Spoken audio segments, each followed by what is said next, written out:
Assalamualaikum warahmatullahi wabarakatuh.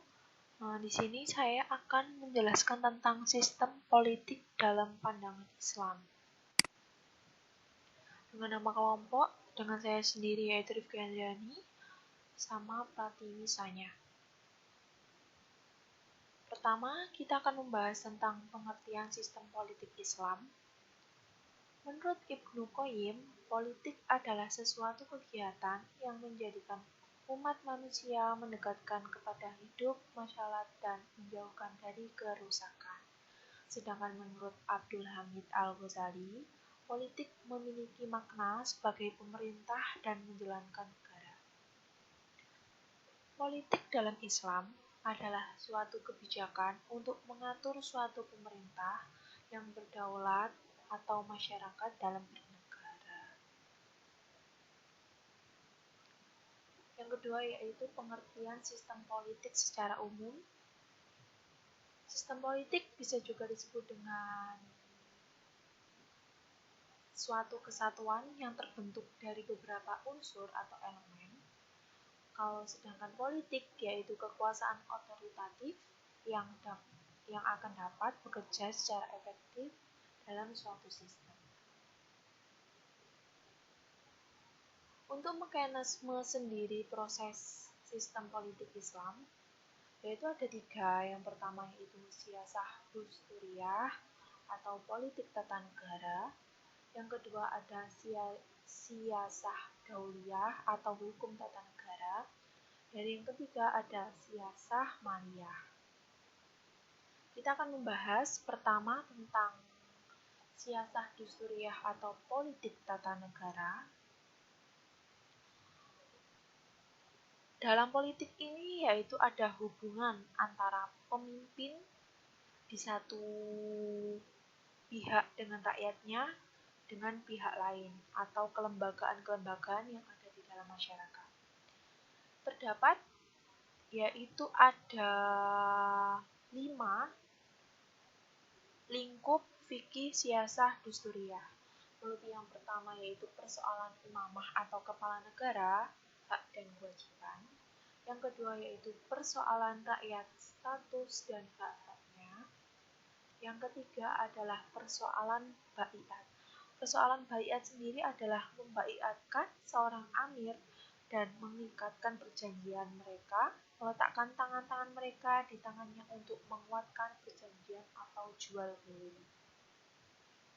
Yang keempat yaitu persoalan wali al-ahdi, sumber kekuasaan dan kriteria imam. Dengan cara pemilihan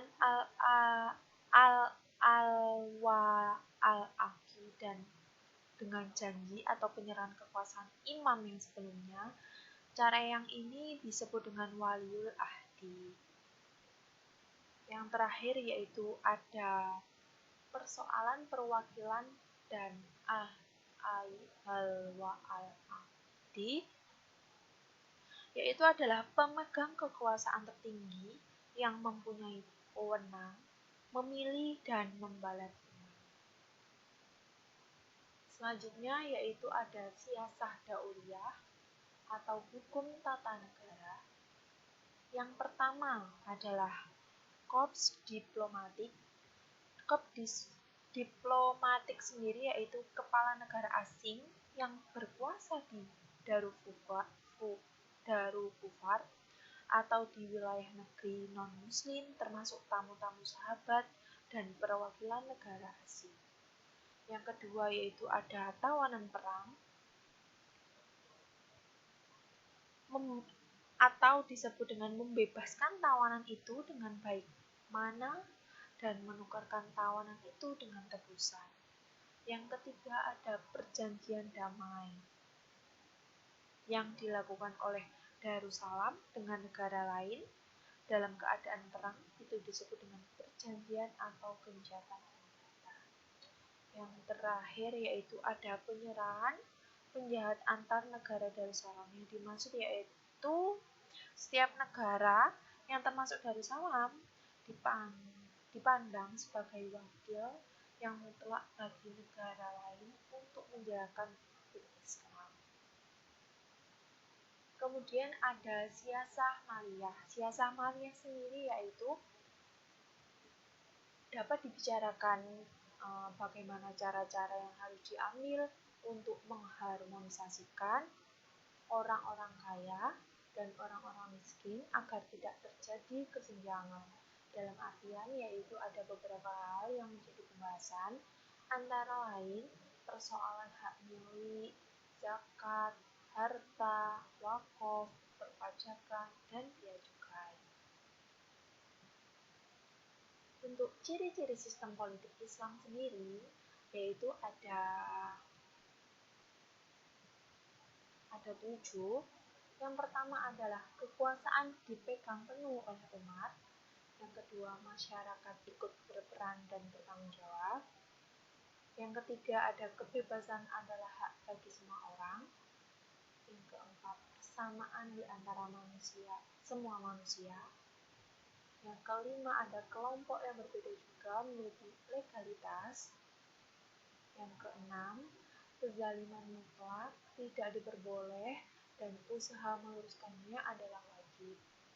Yang terakhir, ada undang-undang di atas segalanya. Dan yang akan dilanjutkan oleh teman saya bernama Fatimi. Silahkan disampaikan. Terima kasih. Terima kasih untuk waktunya.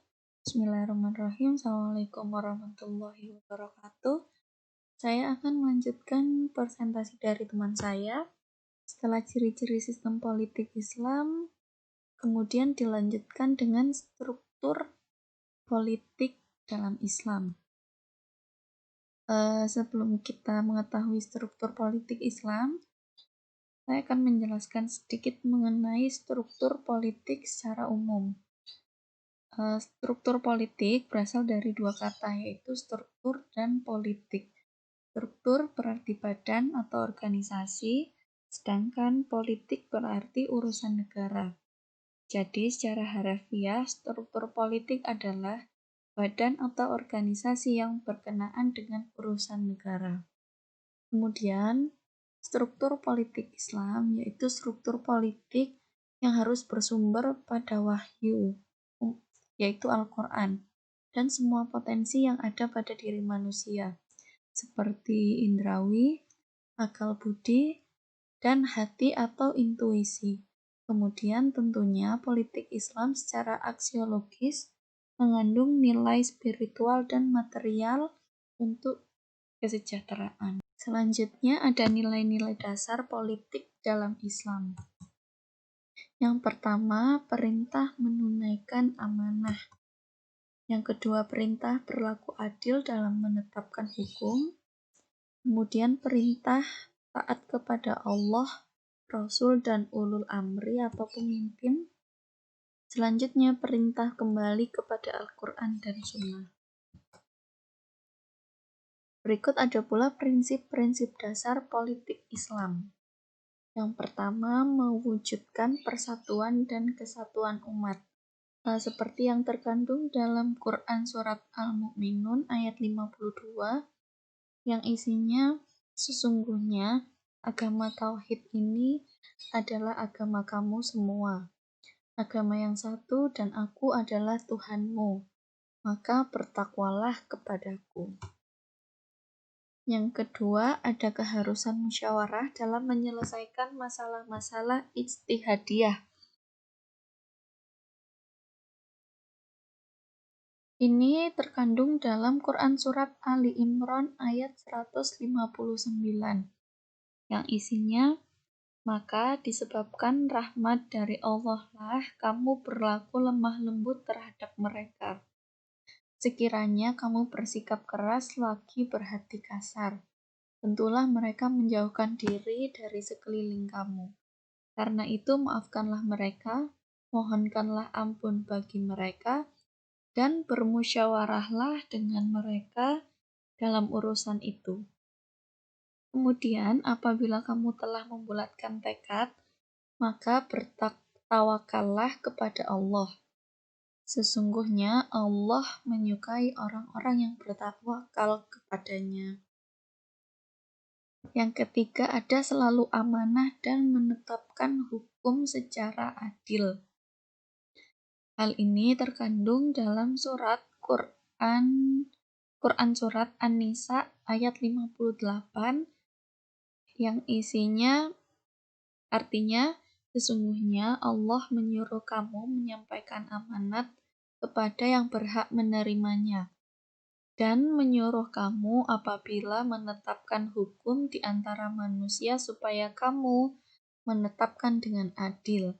Sesungguhnya Allah memberi pengajaran yang sebaik-baiknya kepadamu. Sesungguhnya Allah adalah Maha mendengar lagi Maha melihat. Selanjutnya ada mentaati Allah Subhanahu wa taala, Rasulullah Shallallahu alaihi wasallam dan ulil amri, pemegang kekuasaan. Ada lagi mendamaikan konflik antar kelompok dalam masyarakat Islam, kemudian mempertahankan kedaulatan negara dan larangan melakukan agresi dan invasi, kemudian mementingkan perdamaian daripada permusuhan, dan meningkatkan kewaspadaan dalam bidang pertahanan dan keamanan. Nah, seluruh prinsip-prinsip dasar dalam politik Islam semuanya terkandung dalam Al-Quran. Kemudian ada lagi menepati janji, beredarnya harta pada seluruh lapisan masyarakat, dan mengikuti prinsip-prinsip pelaksanaan hukum. Setelah prinsip-prinsip, kita memasuki bagian kontribusi umat Islam terhadap kehidupan politik di Indonesia. Pertama, ditandai dengan munculnya partai-partai berasaskan Islam, serta partai nasionalis berbasis umat Islam, dan kedua, dengan ditandai sikap proaktifnya tokoh-tokoh politik Islam dan umat Islam terhadap keutuhan negara Kesatuan Republik Indonesia. Sejak proses awal kemerdekaan hingga sekarang zaman reformasi, berkaitan dengan keutuhan negara, misalnya Muhammad Nasir pernah menyerukan umat Islam agar tidak mempertentangkan Pancasila dengan Islam. Umat Islam juga rela menghilangkan 7 kata, yaitu kewajiban melaksanaan syariat Islam bagi pemeluknya, demi keutuhan persatuan dan kesatuan umat Islam pada bangsa Indonesia.